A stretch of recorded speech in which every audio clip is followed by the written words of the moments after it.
Details on 2021's new legendary Christmas fusion coming up.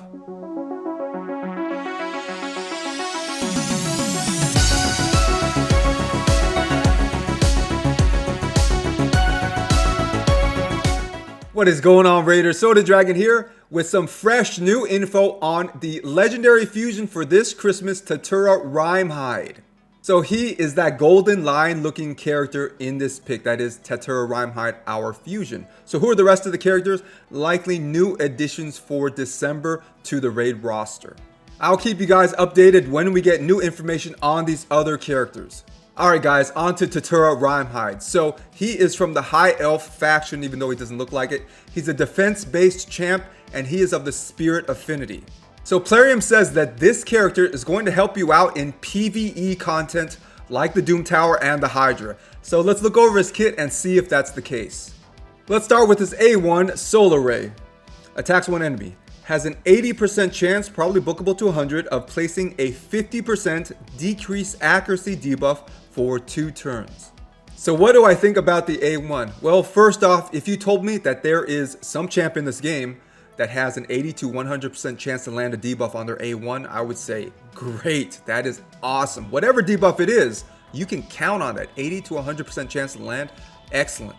Plus, if you told me that debuff was for 2 turns, I would be amazed. Now back to Tatura, we have a decreased accuracy debuff, strong version on that A1, high chance to land. It's single target, but really, really excellent. Honestly, that decreased accuracy debuff is so powerful in PvE content. So I would say absolutely great A1. Next up, let's check out the A2 Wings of Shelter. Places a block debuffs buff and a 60% increased defense buff on all allies for 2 turns. So a 5-turn cooldown on this unbooked.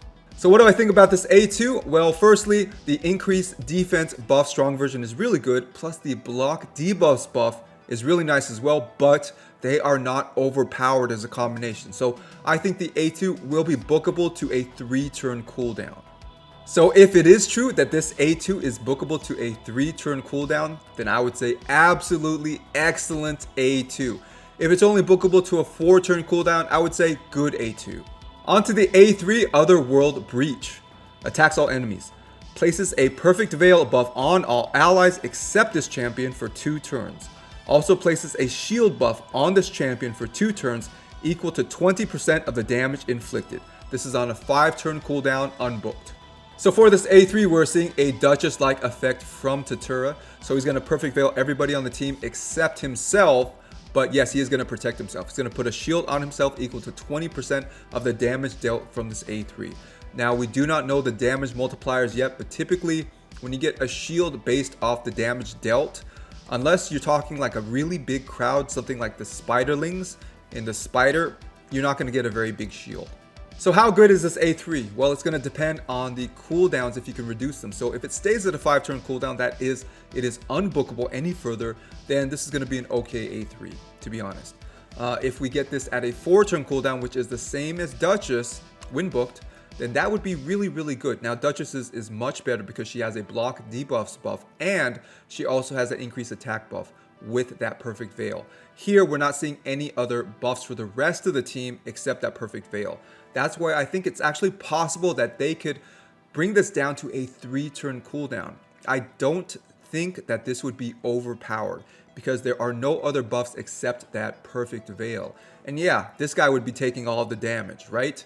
Now, forget about that shield buff. That's no good. Trust me. It's not going to be big unless, like I said, you're using this against something like the Spider. But perfect veil on a 3-turn cooldown, which I'm hoping is pretty good. Alright guys, last up is his passive Glimmer. When attacked, reflects 30% of the damage this champion receives back to the attacker. Also has a 30% chance of placing a freeze debuff on the attacker for 1 turn. So firstly guys, let's talk about the first part of this passive, that reflect damage portion.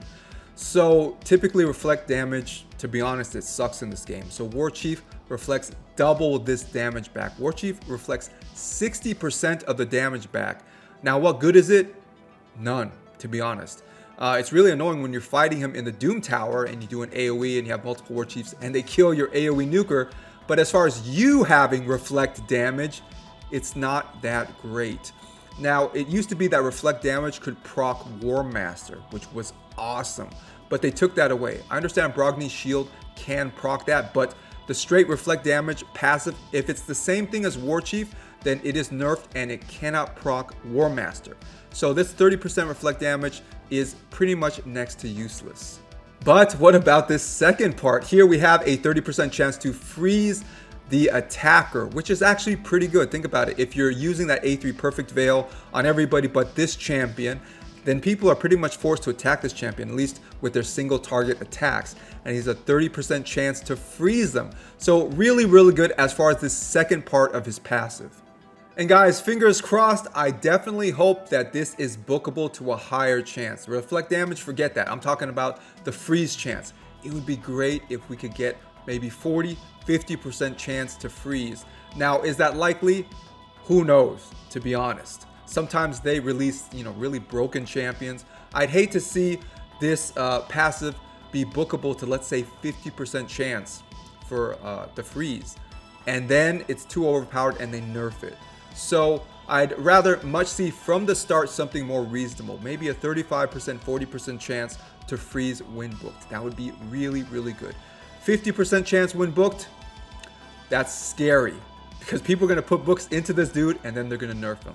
So what do I think about Tatura Rhymehide? I do think he is a good champion. Now, we don't know the damage multipliers yet, but big deal. Typically, defense-based champions don't do a lot of damage. Yes, there are exceptions, but most of the time they don't. So I'm not expecting crazy damage multipliers out of him, even though that would be great if we got him. But for me, that would be just icing on the top. So really, his buffs and debuffs, I think, are really, really good, considering he is a fusion, considering you know what you're getting when you put resources into pursuing him and getting him. So I definitely think if you have the resources, yeah, go for this guy. So do I think Tatura can help you out in the Doom Tower and with the Hydra, like Plarium stated? Yes, I think he can. That decreased accuracy, A1 80 to 100% chance to land is going to be really powerful against those bosses, really against any boss in this game. Now, make sure you have enough accuracy on your Tatura to land that, because it's not like that A1 is irresistible.